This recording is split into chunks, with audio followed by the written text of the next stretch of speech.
I told you before that Iddrisu Haruna, the Minister for Education, and Okudzeto Ablakwa, the Minister for Foreign Affairs, who is an Odadie, are fighting. They are fighting gidi, gidi, gidi, gidi, gidi.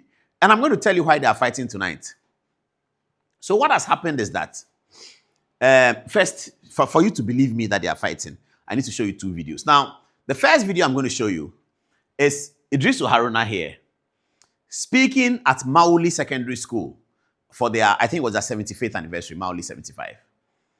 And he said that you cannot keep your hair and come to school, and you remember that sparked off all the whether to keep the hair or not to keep the hair.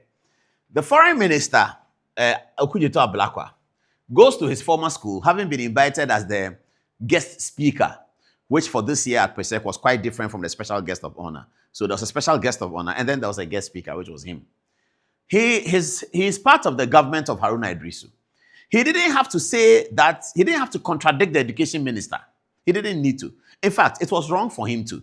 If I'm chief of staff, he's the one I'm going to punish, because the one minister spoke first about it. Even if that's not the government position, another minister should not go public against it. So our great friend from Odadie may be wrong in this regard, because Iddrisu Haruna spoke first, and he is the sector minister. He controls education.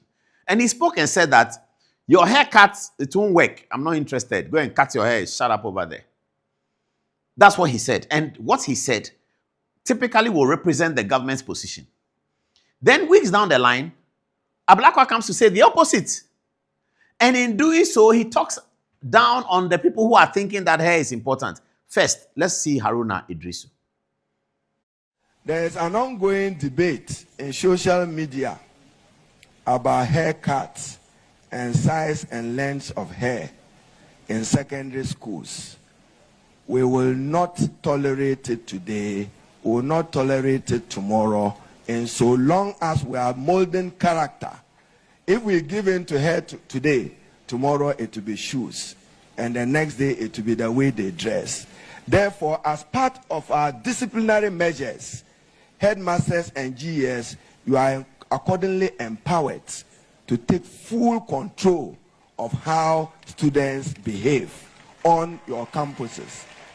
So anybody who thinks that your child will walk into any institution of learning as if that child, forgive my words, was to attend a beauty contest, the school environment is not for that purpose and not cut for that purpose, and we would not tolerate that as an institution.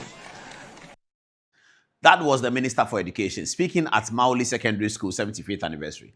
To all intents and purposes, the Minister for Education, Iddrisu Haruna, was actually communicating the government position on the matter. To all intents and purposes, that's how it will appear, isn't it?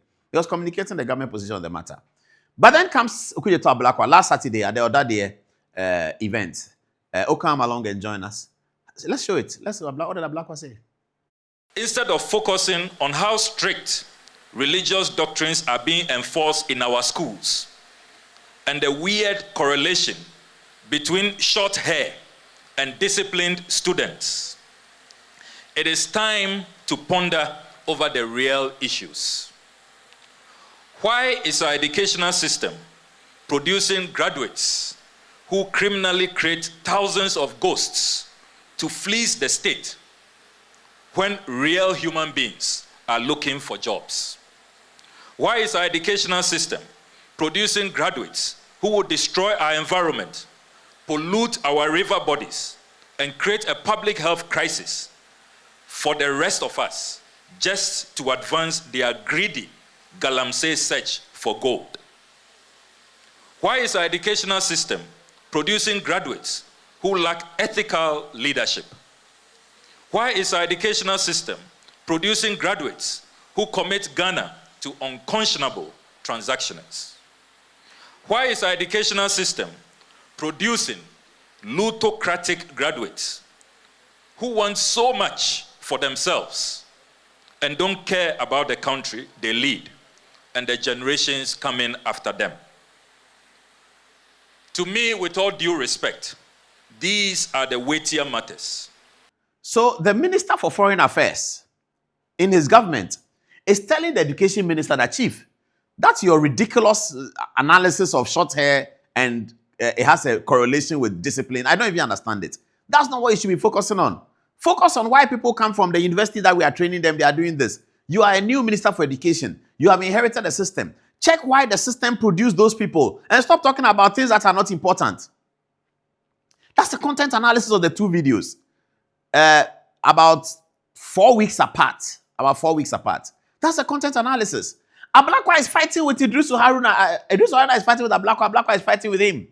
My responsibility here, viewers, today is to show you that as a political news reporter, I know why. I know why they are fighting. So I'm going to take you through it. Stay with me. Don't go far. Stay with me. I'm going to show you why they are fighting. It's for a very big price. They are not, they are not fools. They are not fools. They are fighting for a very big price. And they won't be fighting if the price is not big. It's huge. You can see, Saki has put on the screen, the tussle for Veep in NDC. That's what they are fighting about.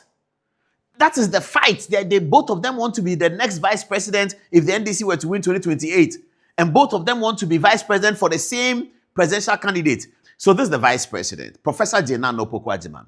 She has long had an excellent relationship with Ablakwa in the Mahama first term. Let me tell you how that relationship occurred. Before the Mahama first term, during the campaign, she was a debate host. She and Kojo Ponkroma were the host of the IEA debate. Okudzeto Ablakwa was part of the team to prepare President John Dramani Mahama for the debate. So typically, between the IEA, the debate host, and the candidates people, they have some encounters. And it is there that I believe Ablakwa and Madam became quite tight. When the election was won, the vice president now revealed her NDC colors because when she was a debate host, she didn't show that she's NDC. Even though she had been a Radio Gold and many people thought that she was an Adom-Otchere protege. In fact, we made the point on social media, if you go, is there. When she was being chosen for the running mate position in 2020, that Adom-Otchere, who were represented by the word Church Street, because he had an important office in a Laboni street called Church Street. So that's how we call him in political parlance. When news reporters are talking, they talk of Church Street. They mean Adom-Otchere back in the day when some people also used to call him Don King and all of that. So when we are exchanging text messages, we say Church Street says so and so. It means Adom-Otchere says so. So we put out a note that Church Street is pushing for Jena Nopokwajiman to be the running mate of Professor Mills. I still remember who told me, but I won't say it today.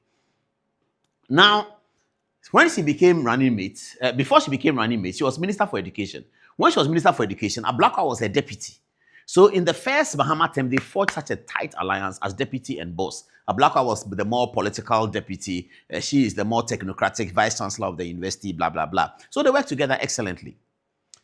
Then Iddrisu Haruna at that time was working far away. He was working at communication. No, he was working at trade to labor, something like that. Communication was in the Mills administration. She wasn't a member of the Mills government, but Ablakwa was a member of the Mills government. So right now, Ablakwa has been a member of 3 executive governments, Mills, Mahama, and Mahama, 3 executive governments.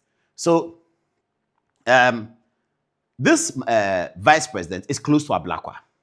Now, vice president has come in the saddle. Perhaps you should have added Ofosu Ampofo's photograph for me. Vice president has come in the saddle. They won the election. She's vice president. Ofosu Ampofo hears that Johnson Asiedu Ketia, his eternal, perennial nemesis in the NDC, is running for president. Ofosu Ampofo doesn't want that to happen. Okay, so he is saying that, but Madam is more competent than the party chairman, so Madam should be. So Ofosu Ampofo is pushing the Madam agenda together with Alex Segbefia. Okudzeto Ablakwa here is responsible for gathering the Volta region onto the vice president. You see, Okudzeto Ablakwa, his work is get Volta region for the vice president. And Ofosu Ampofo's work is that anybody but Asiedu Ketia and first vice president is competent. Alex Segbefia is rooted onto that agenda as well. So this is what is happening. All right. Now with this background, let's go and look at the history and then we'll come back.